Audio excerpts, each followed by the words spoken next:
It's September already. I have 4 months left to transform my life. In December 2024, December 30th, 2024, I announced on all of my platforms that I was leaving all my platforms, my LinkedIn with over 15,000 followers, my Facebook with over 6,000 followers, my Instagram with over 6,000 followers, my WhatsApp with over 2,000 views.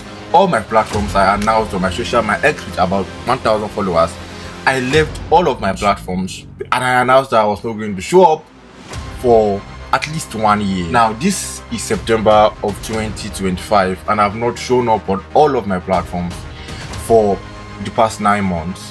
Now I have just 4 months left to achieve whatever I want to achieve, so I can start considering going back online, because my people will not let me rest. In the year, the first half of this 2025, I was at the cliff many times. Like, I almost fell. My finances were in shambles. Like, I struggled. I really struggled. Now I saw that coming. What I didn't see coming was that my struggle was going to be because of a phone. Because my phone got stolen. I changed my phone in January. I switched to an iPhone.